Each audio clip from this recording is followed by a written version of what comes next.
ಕುಮಾರಸ್ವಾಮಿ ಅವರಿಗೆ ಸ್ವಪಕ್ಷದಲ್ಲೇ ರಾಜೀನಾಮೆ ಒತ್ತಾಯ ಬರುತ್ತಿದೆಯಾ ಸರ್? ಜಿಟಿ ದೇವೇಗೌಡರು ಕೇಳಿರೋದು ಯಾರ್ಯಾರ ಮೇಲೆ FIR ಆಯಿತು, FIR ಎಲ್ಲರೂ ಕೊಡಬೇಕಾಗತ್ತೆ, ಕೊಡಿ ಅಂತ ಹೇಳೋದಷ್ಟೇ. ಅವ್ರು ಕುಮಾರಸ್ವಾಮಿ ಕೊಡಿ, ಇನ್ನೊಬ್ರು ಕೊಡಿ ಅಂತ ಏನು ಹೇಳಿಲ್ಲ. ಸಿದ್ದರಾಮಣ್ಣವರು ಮೇಲೆ ಮೇಲ್ನೋಟಕ್ಕೆ ಪಾತ್ರ ಇದು ಇರ್ತಕ್ಕಂಥದ್ದು, ಅದಕ್ಕೆ ಸಿದ್ದರಾಮಣ್ಣವ್ರ ಪಾತ್ರ ಏನೂ ಇಲ್ಲ.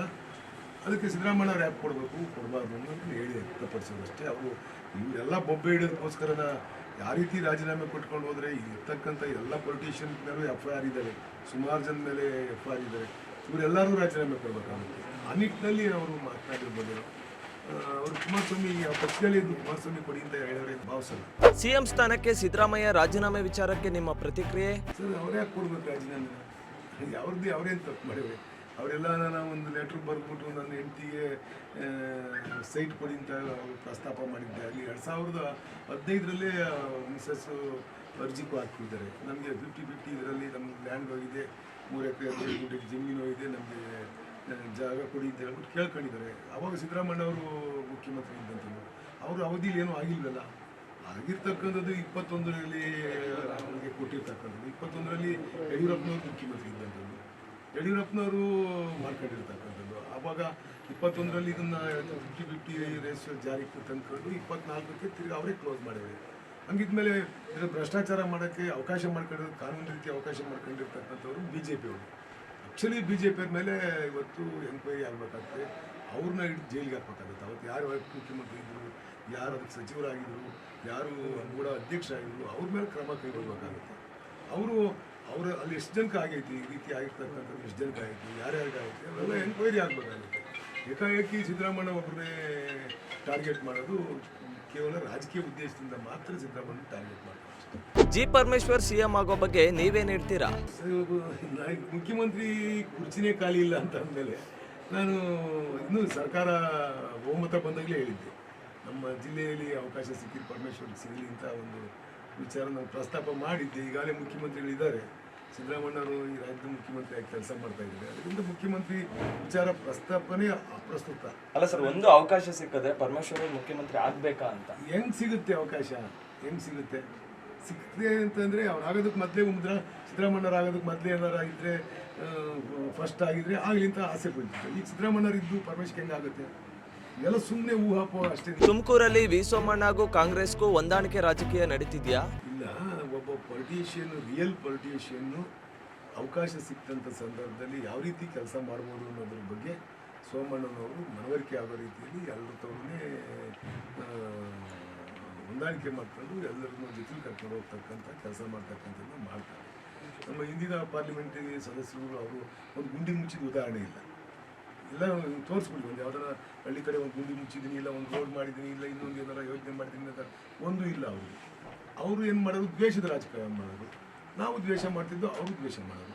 ಅವ್ರು ದ್ವೇಷ ಮಾಡೋದಕ್ಕೆ ನಾವು ದ್ವೇಷ ಮಾಡ್ತಿದ್ದು. ಈಗ ಸೋಮಣ್ಣವರು ಎಲ್ಲರೂ ಒಗ್ಗಟ್ಟು ತಾಂಡು ಅಭಿವೃದ್ಧಿನೇ ನಮ್ಮ ಮಂತ್ರ ಆಗಿರ್ತಕ್ಕಂಥದ್ದು. ಎಲೆಕ್ಷನ್ ಬಂದಾಗ ಎಲೆಕ್ಷನ್ ಮಾಡೋಣ, ನಮಗೀಗ ಅವಕಾಶ ಸಿಕ್ಕಿದೆ, ಅಭಿವೃದ್ಧಿ ಮಾಡೋಣ ಅಂತಕ್ಕಂಥ ಒಂದು ಕಾನ್ಸೆಪ್ಟ್ ಇಟ್ಕೊಂಡು ಹೊಸ ರೀತಿಯ ರಾಜಕಾರಣವನ್ನು ಜಿಲ್ಲೆಯಲ್ಲಿ ಪ್ರಾರಂಭ ಮಾಡಿದ್ದಾರೆ. ಈಗ ಎಲ್ಲ ಕಡೆಗೂ ಈಗ ಡೆವಲಪ್ಮೆಂಟ್ಗೆ ಈಗ ರೈಲ್ವೇಲಿ ನಮ್ಮಲ್ಲಿ ಮೇಲ್ಸೇತುವೆ ಆಗಿ ಆಗ್ತಕ್ಕಂಥದ್ದು 3-4 ಕಡೆ ಪ್ರಪೋಸಲ್ ಇತ್ತು. ಅವರೇ ನನಗೆ ಫೋನ್ ಮಾಡಿ ಎಲ್ಲೆಲ್ಲಿ ಮೇಲ್ಸೇತುವೆ ಆಗಬೇಕು, ಏನೇನು ಕಾಮಗಾರಿ ಆಗಬೇಕು ಅವೆಲ್ಲ ಲಿಸ್ಟ್ ಕಳಿಸಿ, ನಿಮ್ಮ ಕವರಿಂಗ್ ನೋಟ್ ಹಾಕಿ ಕಳಿಸಿ, ನಾನೆಲ್ಲ ಮಾಡಿಸ್ತೀನಿ ಅಂತ ನನಗೆ ಡೆವಲಪ್ಮೆಂಟೇ ಆದ್ಯತೆ ಇಟ್ಕೊಂಡು ಮಾಡ್ತಕ್ಕಂಥ ಒಂದು ವ್ಯವಸ್ಥೆಯನ್ನು ಅವ್ರು ರೂಪಿಸ್ಕೊಂಡವ್ರೆ. ಅದಕ್ಕೆ ಸೋಮಣ್ಣವ್ರನ್ನ ಎಲ್ಲರೂ ಎಲ್ಲ ಪಕ್ಷದವ್ರಿಗೂ ಫೋನ್ ಮಾಡಿ ಹೇಳಿದರು. ಯಾರು ಅವಕಾಶ ಆಗಿದ್ದು ಪೊಲಿಟಿಕ್ಸ್ದಾಗಿದ್ದು MLA ಅವರೆಲ್ಲರಿಗೂ ಅವರು ಫೋನ್ ಮಾಡಿ ಹೇಳಿವ್ರೆ. ನನಗೂ ಫೋನ್ ಮಾಡಿದ್ರು, 3-4 ಸರಿ ಫೋನ್ ಮಾಡಿ ಹೇಳಿವ್ರು, ನಿಮ್ಮ ಕಾನ್ಸ್ಟಿಟ್ಯೂನ್ಸಿಗೆ ಏನು ಕೆಲಸ ಇದೆ ಲಿಸ್ಟ್ ಕೊಡಪ್ಪ ಅಂತ ಕೇಳಿದ್ದಾರೆ.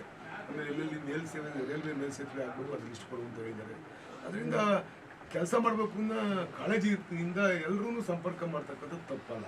ಪೊಲಿಟಿಕ್ಸ್ ಬಂದಾಗ ಪೊಲಿಟಿಕ್ಸ್ ಮಾಡೋದು. ನಾನೊಂದು ಪಕ್ಷ ಇರ್ತೀವಿ, ಅವ್ರದ್ದೊಂದು. ಒಂದು ವೇಳೆ ಸಂಪುಟ ಸರ್ಜರಿ ನಡೆದ್ರೆ ಸಚಿವ ಸ್ಥಾನಕ್ಕೆ ಬೇಡಿಕೆ ಇಡ್ತೀರಾ?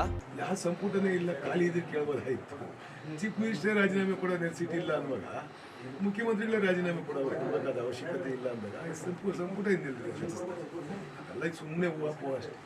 ಜಿಲ್ಲೆಯಲ್ಲಿ ಬಸ್ಗಳ ಕೊರತೆ ಇನ್ನೂ ಸರಿಯಾಗಿ ವ್ಯವಸ್ಥೆಯಾಗಿಲ್ಲ. ಇದರ ಬಗ್ಗೆ ನಿಮ್ಮ ನಿಲುವು? ನಾವು ಹೊಸ ಬಸ್ಗಳು ತಗೊಂಡ್ಮೇಲೆ ನಾವು ಎಲ್ಲ ಕಡೆಗೂ ಎಲ್ಲೆಲ್ಲಿ ಬಸ್ಗಳು ಹೋಗ್ತಾ ಇದ್ವು ಅಲ್ಲೆಲ್ಲ ಬಸ್ಗಳು ಹೊಸ ರೂಟ್ಗಳನ್ನ ಬಿಟ್ಟಿದ್ದೀವಿ.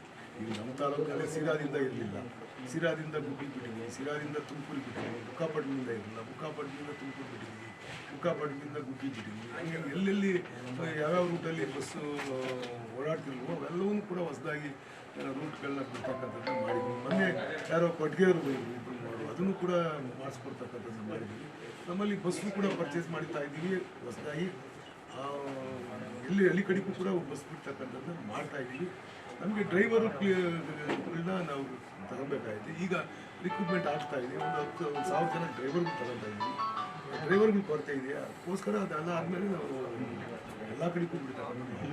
ಸುರೇಶ್ ಗೌಡ್ರು ಹೇಳಿದ್ದಾರೆ ಸರ್, ಪರಮೇಶ್ವರ್ ಅವರು ಮೊದಲು ಸೀಟಿಗೆ ಟಬಲ್ ಹಾಕಿದ್ದಾರೆ, CM ಸೀಟಿಗೆ ಟಬಲ್ ಹಾಕಿದ್ದಾರೆ.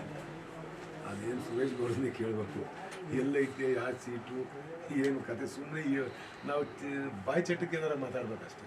ಅವರೇ ರಾಜೀನಾಮೆ ಕೊಟ್ಟು ಸೀಟ್ ಇಲ್ಲ ಅಂದರೆ ಸುಮ್ಮನೆ ಯಾಕೆ ಮಾತಾಡ್ಬೇಕು ಅದ್ರ ಬಗ್ಗೆ? ಯಾರೂ ಟವಲ್ಲೂ ಹಾಕಿಲ್ಲ, ರಗ್ಗು ಹಾಕಿಲ್ಲ, ಅವರೇ ಮುಖ್ಯಮಂತ್ರಿಗಳಾಗಿ ಮುಂದುವರಿತಾರೆ. ಒಟ್ಟಾರೆ ಸಿದ್ದರಾಮಯ್ಯನವರು ಯಾವುದೇ ಕಾರಣಕ್ಕೂ ರಾಜೀನಾಮೆ ಕೊಡುವಂಥದ್ದು ಇಲ್ಲ, ಸೀಟು ಖಾಲಿ ಇಲ್ಲ CM ಸೀಟು ಅನ್ನುವಂಥದ್ದು SR ಶ್ರೀನಿವಾಸ್ ಅವರ ಮಾತಾಗಿತ್ತು. ಕ್ಯಾಮ್ರಾ ಪರ್ಸನ್ ಶಿವಕುಮಾರ್ ಜೊತೆ ಗಜೇಂದ್ರ, ಪ್ರಜಾಶಕ್ತಿ TV, ತುಮಕೂರು. ಕುಮಾರಸ್ವಾಮಿ ಅವರಿಗೆ ಸ್ವಪಕ್ಷದಲ್ಲೇ ರಾಜೀನಾಮೆ ಒತ್ತಾಯ ಬರುತ್ತಿದೆಯಾ ಸರ್?